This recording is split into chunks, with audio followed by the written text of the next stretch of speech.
बसंत ऋतु भारत में बहुत प्राचीन काल से होलिकोत्सव, कामोत्सव, मदनोत्सव नाम से राज दरबारों से शुरू हो गई थी। अब भी पूरे देश में, हर राज्य में होली बड़े हर्ष और उल्लास से मनाई जाती है। लेकिन उत्तराखंड के कुमाऊं मंडल में महिलाओं की विशेष होली होती है, जो आध्यात्म की साधना है, जिसमें बसंत की मिठास है, जिसमें रिश्तों की ऊष्मा है, जिसमें लोक संस्कृति की आत्मा है और परंपराओं का निर्वाह है। लेकिन ये इतनी सादगी भरी होती है कि घर घर महिलाएं उनको गाती हैं, अपने आप में मस्त होती हैं। और होली जो है परंपरागत तरीके से चलती है। उसका एक क्रम होता है। गणेश को मनाने के बाद एक जगह चीर बांधी जाती है। चीर का संबंध होलिका से है।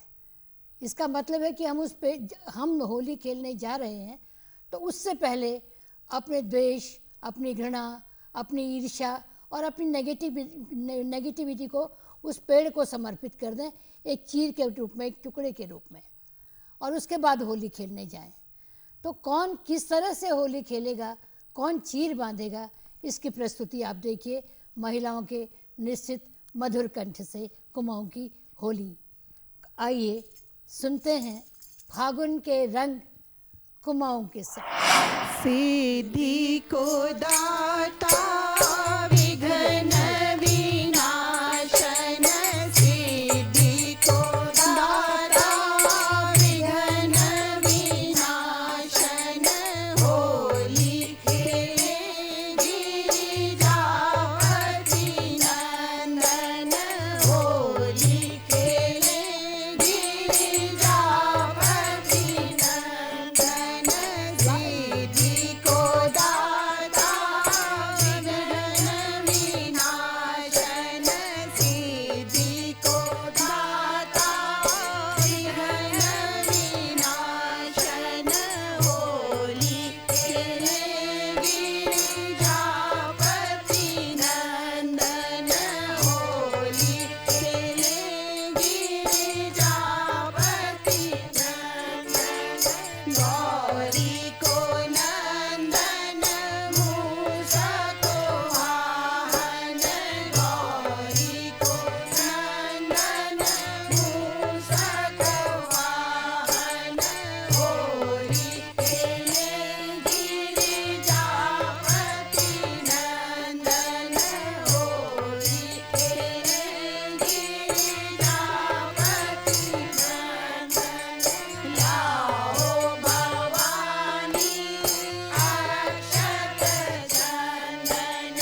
सीता की जगह पर वृक्ष पर चीर बांधें, एक दूसरे को तिलक लगाएं और सफ़ेद कपड़ों में रंग बिरंगे रंग डालें।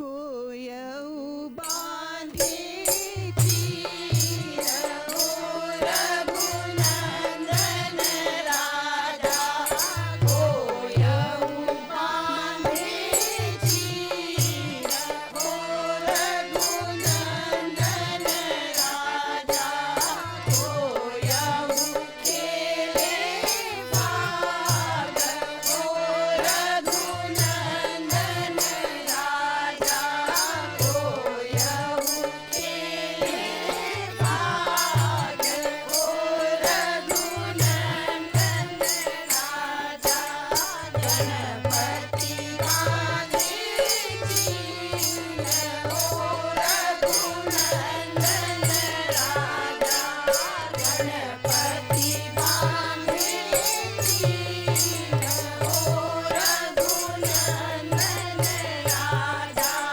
रिद्धि सिद्धि खेले भाग ओ रघुनंदन राजा, रिद्धि सिद्धि खेले भाग ओ रघुनंदन राजा, ब्रह्मादि बांधे चीर ओ रघुनंदन राजा, ब्रह्मादि बांधे चीर ओ रघुनंदन राजा, सरस्वती खेले भाग ओ रघुनंदन राजा, सरस्वती खेले भाग ओ रघुनंदन राजा, विष्णु जी बांधे चीर ओ रघुनंदन राजा, विष्णु जी बांधे चीर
रंग पड़ गए, गुलाल शुरू हो गया।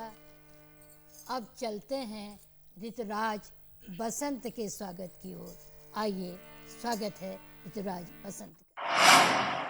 आयो नवल बसंत सखी ऋतुराज कहाए, सखी ऋतुराज कहाए। आयो नवल बसंत सखी ऋतुराज कहाए, सखी ऋतुराज कहाए।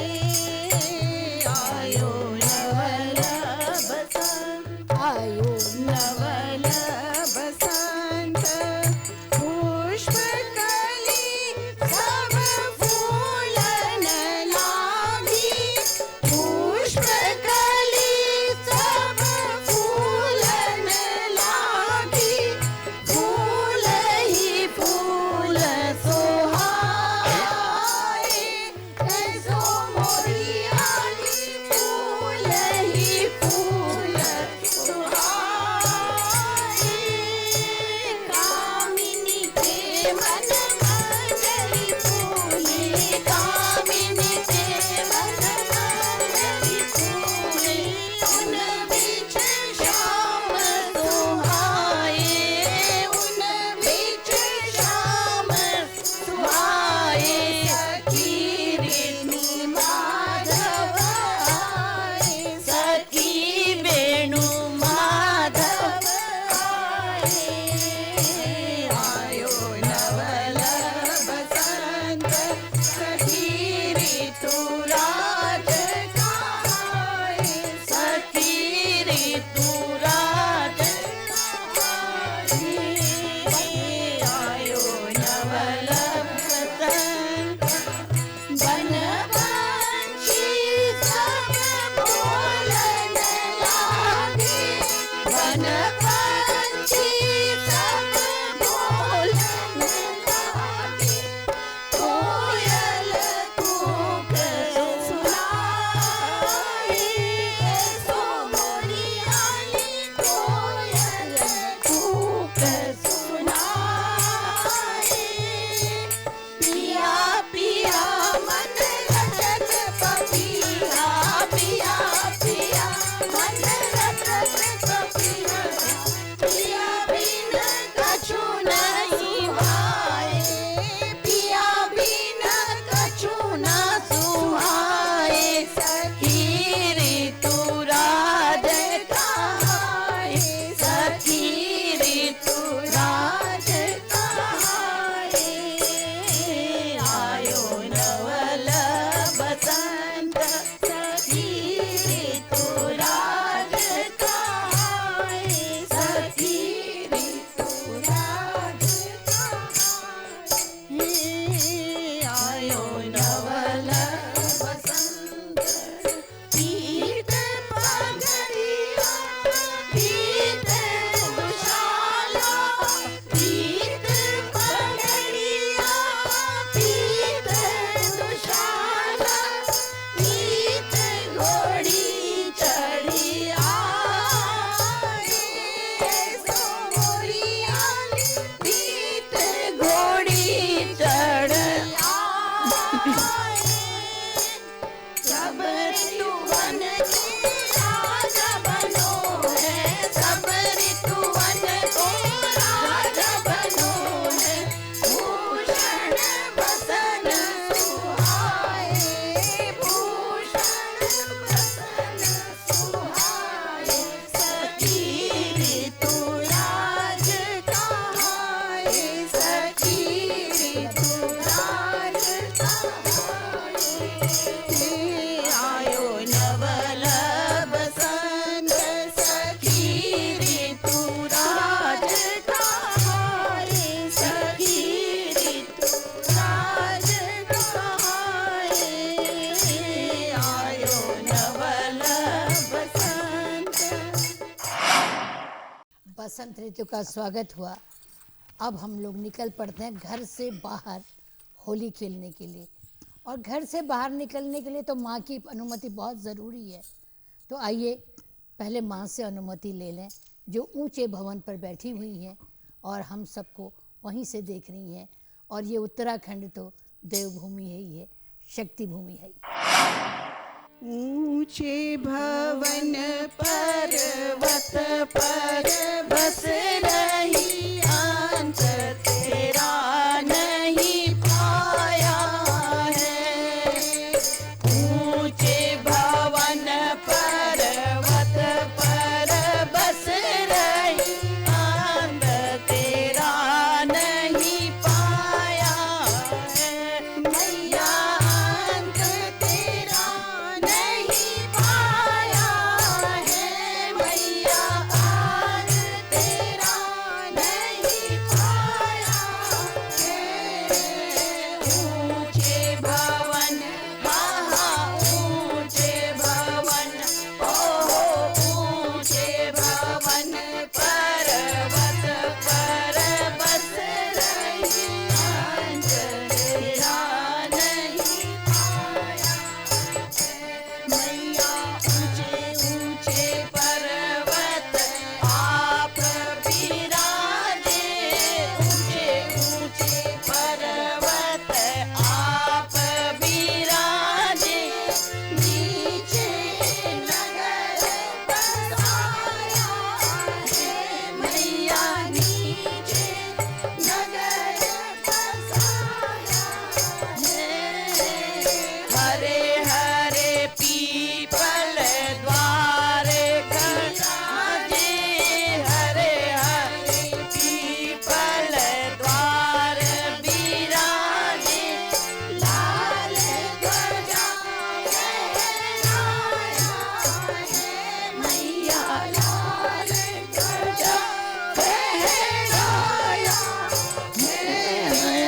ऊंचे भवन, हाँ ऊंचे भवन, ऊंचे भवन पर्वत पर बस रही, अंत तेरा नहीं पाया है। मैया हरे हरे गोबर अंगना लिपाऊं, हरे हरे गोबर अंगना लिपाऊं, गज मोती चौक पुराया है। मैया गज मोती चौक पुराया है।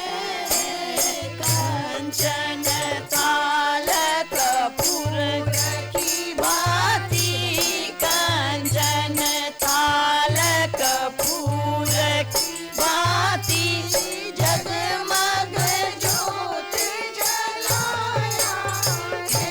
मैया जगमग जोत जलाया है। ऊंचे भवन, हाँ ऊंचे भवन, ऊंचे भवन पर्वत पर बस रही, अंत तेरा नहीं पाया है। मैया हरी हरी चूड़ियां हाथ विराजे, हरी हरी चूड़ी मैया हाथ विराजे, केसर तिलक लगाया है। मैया केसर तिलक लगाया है।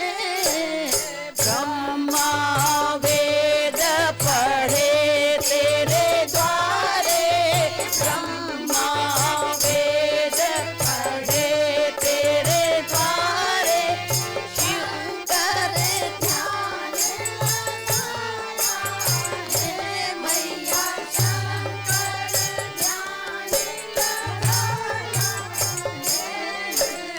जोई जस गावे मैया सोई फल पावे, जोई जस गावे मैया सोई फल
मिन्नतें माँ से कर रहा हो, उसकी तारीफ़ें कर रहा हो, उसको मस्का लगा रहा हो और कह रहा हो कि भैया क्या करें, भगवान शंकर तो तुम्हारे वहाँ ध्यान लगाए बैठे हैं, होली ये खेलने कहाँ जाएं? तो माँ कहती चलो ना कैलाश, शिव शंकर के साथ खेलते हैं होली। चलिए भाई चलो। होली शिव खेले जाकी जटा में विराजत गंग। होली शिव खेले जाकी जटा में विराजत गंग। होली शिव खेले जाकी जटा में विराजत गंग। बैल सवारी त्रिभुवन हारी, बैल सवारी त्रिभुवन हारी, हाँ त्रिभुवन हारी, हाँ त्रिभुवन हारी। पार्वती के संग, पार्वती के संग। होली शिव खेले जाके जटा में विराजत गंग। होली शिव खेले जाके जटा में विराजत गंग। होली शिव खेले जाके जटा में विराजत गंग। अंग बभूति गले रुंडमाला, अंग बभूति गले रुंडमाला, गले रुंडमाला, गले रुंडमाला। भस्म रमाए अंग, भस्म रमाए अंग। होली शिव खेले जाके जटा में विराजत गंग। होली शिव खेले जाके जटा में विराजत गंग। होली शिव खेले जाके जटा में विराजत गंग। आकद तूरे भोग लगावे, आकद तूरे भोग लगावे, हाँ भोग लगावे, हाँ भोग लगावे। और पीवत है भांग, और पीवत है भांग। होली शिव खेले जाके जटा में विराजत गंग। होली शिव खेले जाके जटा में विराजत गंग। होली शिव खेले जाके जटा में विराजत गंग।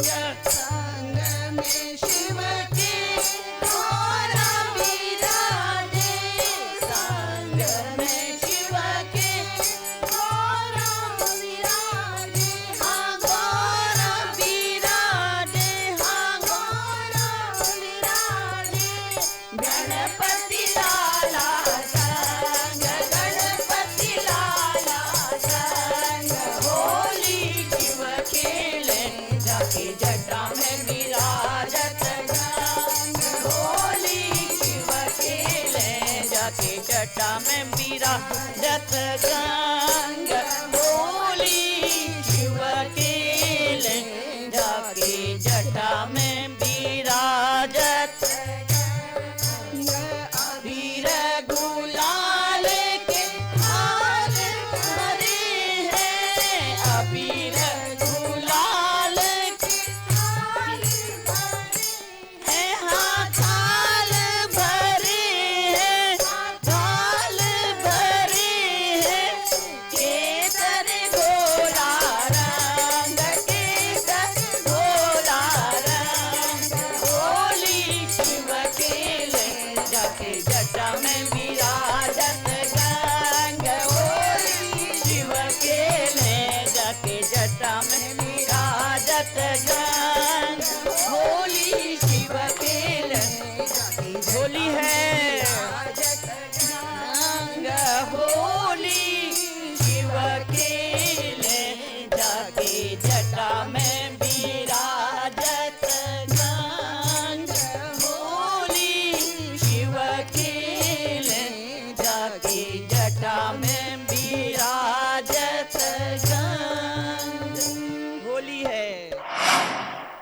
चलिए, यहाँ तक होली थी भगवान शंकर के साथ, जो कैलाश जैसी ठंडी जगह में भी निवास करते हैं और शमशान में भी होली खेलते हैं। ऐसी विषम परिस्थितियों में रहने वाले भगवान शिव को हमारा नमन है। अब हम चलते हैं त्रेता युग की ओर। सतयुग चले गए, त्रेता में होली खेली है राम ने अपने भाइयों के साथ, अपनी प्रजा के साथ। तो होली राम कैसे खेलते हैं, आइए एक बानगी इसके लिए।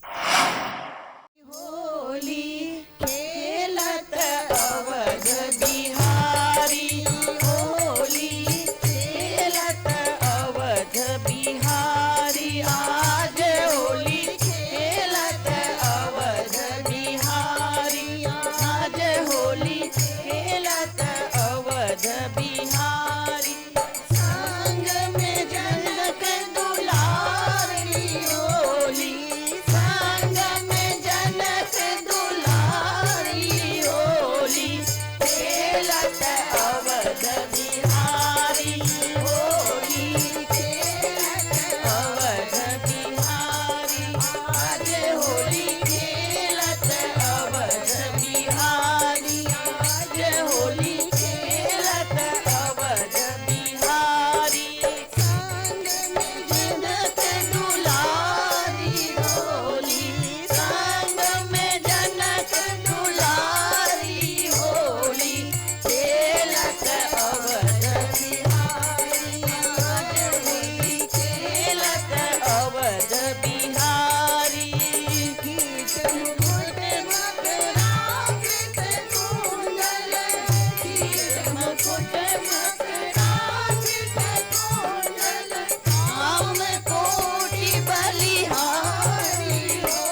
जैसे मैं कह रही थी कि हमारी होली युगों से चली आ रही है।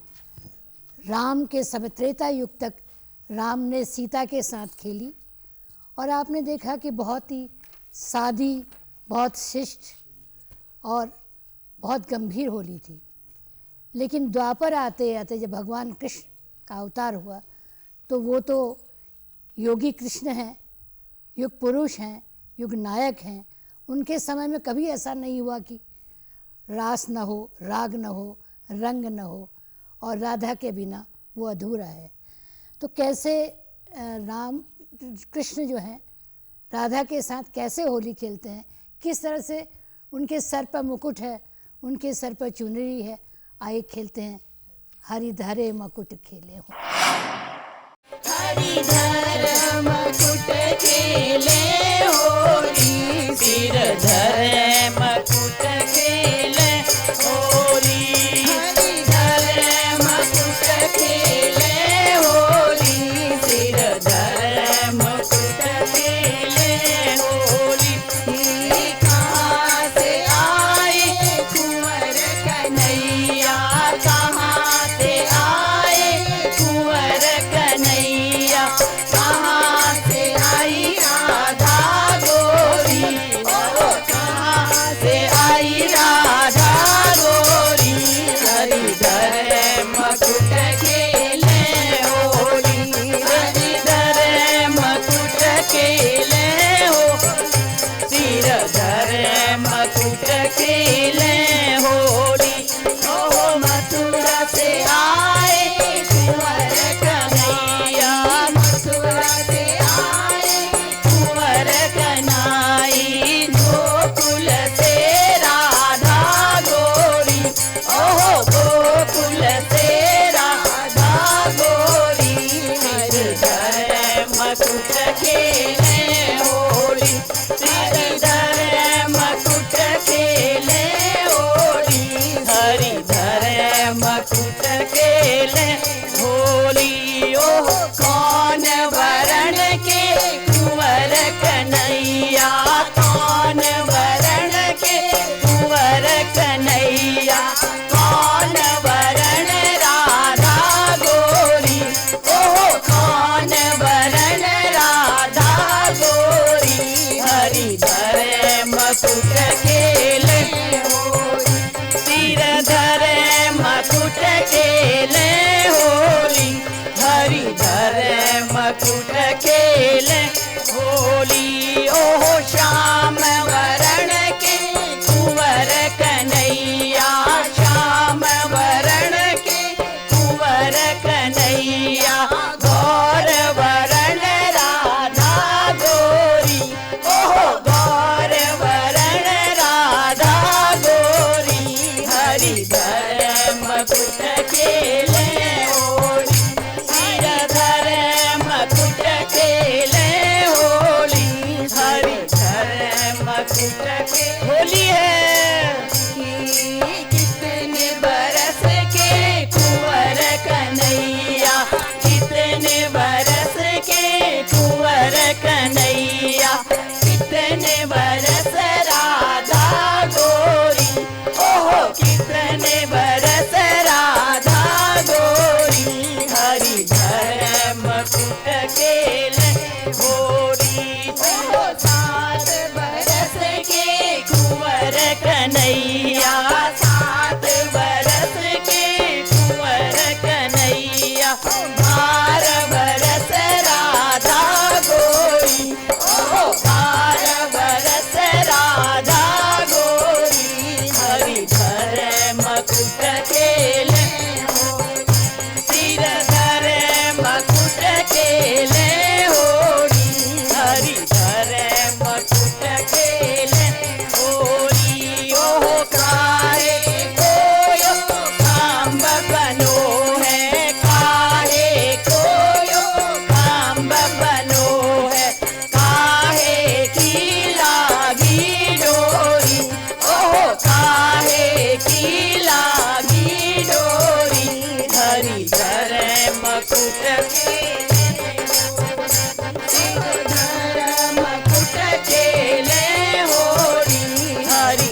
कृष्ण का झूला झूलना, होली खेलना तक तो ठीक था, लेकिन इस बीच कृष्ण कभी दही चुराने लगते हैं, कभी मटकी फोड़ने लगते हैं, कभी चीर चुराने लगते हैं और कभी सखियों से छेड़छाड़ करने लगते हैं।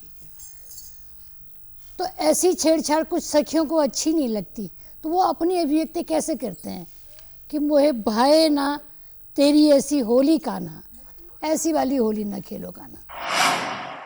मोहे भाए ना तेरी ऐसी होली कान्हा फागुन में, मोहे भाए ना तेरी ऐसी होली कान्हा फागुन में, मोहे भाए ना तेरी ऐसी होली कान्हा फागुन में, राधा तिरछी नजरिया से बोली कान्हा फागुन में, राधा तिरछी नजरिया से बोली कान्हा फागुन में, मोहे भाए ना तेरी ऐसी होली कान्हा फागुन में, मोहे भाए ना तेरी ऐसी होली कान्हा फागुन में, राधा तिरछी नजरिया से बोली कान्हा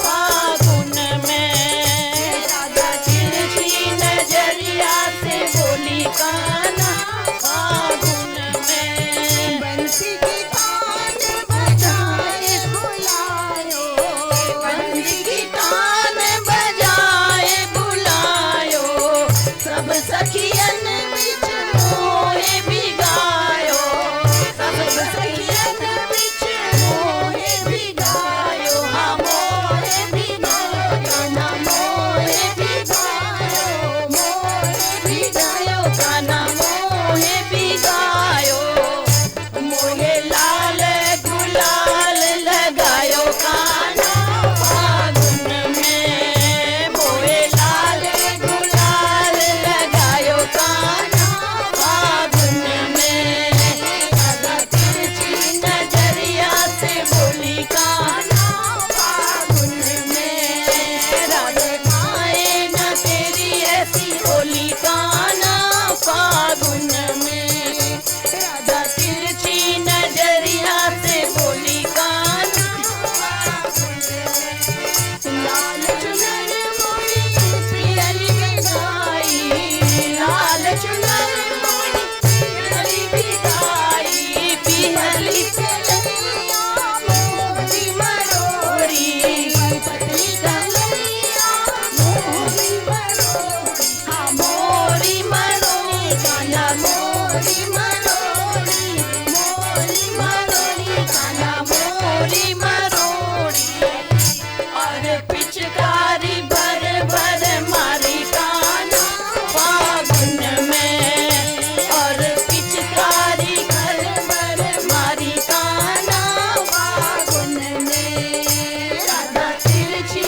नजरिया से बोली कान्हा फागुन में, मोहे भाए ना तेरी ऐसी होली कान्हा फागुन में, मोहे भाए ना तेरी ऐसी होली कान्हा फागुन में, ऐसी तान बजाई कन्हाई, ऐसी तान बजाई कन्हाई, मैं भोली दौड़ी चली आई, मैं भोली दौड़ी चली आई, हाँ दौड़ी चली आई, कान्हा दौड़ी चली आई, दौड़ी चली आई, कान्हा दौड़ी चली आई, काहे वैसे भरे मत वाले कान्हा फागुन में, काहे ऐसे भरे मत वाले कान्हा फागुन में, राधा तिरछी नजरिया से बोली कान्हा फागुन में, मोहे भाए ना तेरी ऐसी होली कान्हा फागुन में, राधा तिरछी नजरिया से बोली कान्हा फागुन में।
से बोली कान्हा फागुन में, राधा तिरछी नजरिया से बोली कान्हा फागुन में, हाँ फागुन में, हाँ फागुन में, फागुन में बोली है।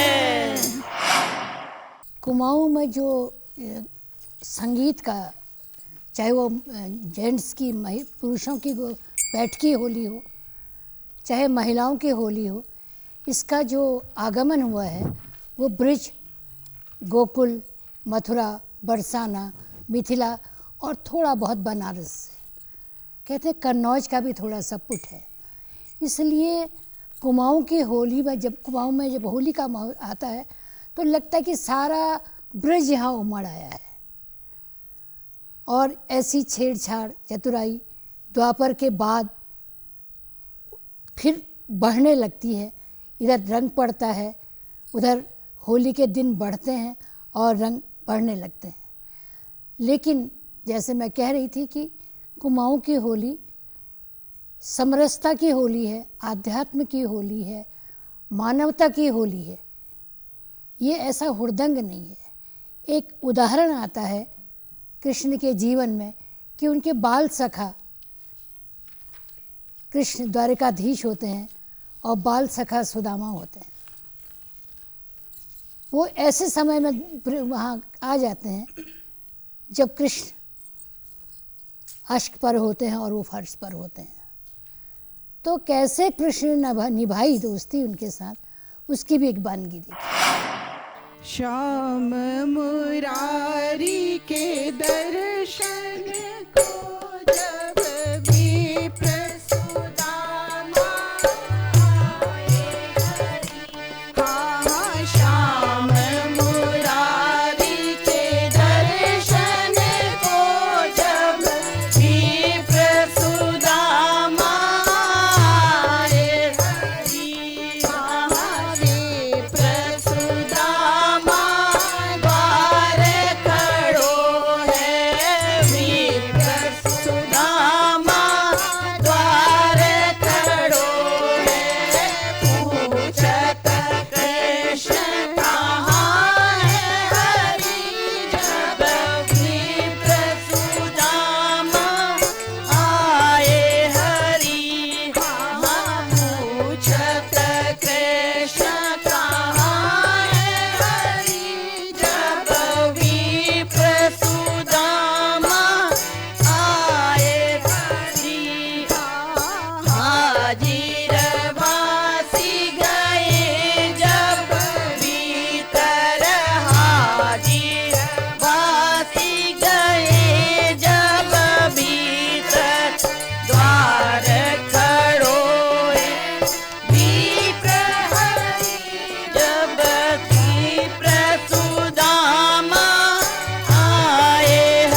गान सुनावे छलिया मृग नैनी, नैनी को यार नवल रसिया, नैनी को यार नवल रसिया मृग नैनी, मृग नैनी को यार नवल रसिया मृग नैनी। राधा माधव युगल छवि पर, राधा माधव युगल छवि पर, राधा माधव युगल छवि पर, बलिहारी ब्रिज की सखिया मृग नैनी, बलिहारी ब्रिज की सखिया मृग नैनी, नैनी को यार नवल रसिया, नैनी को यार नवल रसिया मृग नैनी, मृग नैनी को यार नवल रसिया मृग नैनी। श्याम सुंदर की मूरत मनोहर, श्याम सुंदर की मूरत मनोहर, श्याम सुंदर की मूरत मनोहर, श्याम रंग मेरी रंग अखिया मृग नैनी, ओहो श्याम रंग मेरी रंग अखिया मृग नैनी, नैनी को यार नवल रसिया, नैनी को यार नवल रसिया मृग नैनी, मृग नैनी को यार नवल रसिया मृग नैनी। पुरुषोत्तम प्रभु की छवि निरखे, पुरुषोत्तम प्रभु की छवि निरखे, पुरुषोत्तम प्रभु की छवि निरखे, जगत छोड़ ब्रज में बसिया मृग नैनी, ओ जगत छोड़ ब्रज में बसिया मृग नैनी, नैनी को यार नवल रसिया, नैनी को यार नवल रसिया मृग नैनी, मृग नैनी को यार नवल रसिया मृग नैनी, मृग नैनी को यार नवल रसिया मृग नैनी, मृग नैनी, मृग नैनी, मृग नैनी, मृग नैनी। होली है। आज की होली को आशीष से समापन करते हैं। केसरी रंग नालो भिगावन को, केसरी रंग नालो भिगावन को, केसरी रंग नालो भिगावन को, कांवरी रंग डालो भिगावन को, ओ गणपति जीवे लाख बरी, ब्रह्मा विष्णु जीवे लाख बरी, शिव शंकर जीवे लाख बरी, शारामी चंद्र जीवे लाख बरी, शालची मन जीवे लाख बरी, शाभरत शत्रु जीवे लाख बरी, शालव कुश जीवे लाख बरी, श्री कृष्ण जीवे लाख बरी, शाबली भद्र जीवे लाख बरी, जगदम्बा जीवे लाख बरी, इष्ट देव जीवे लाख बरी, सबे भाई जीवे लाख बरी, भाई बंद जीवे लाख बरी,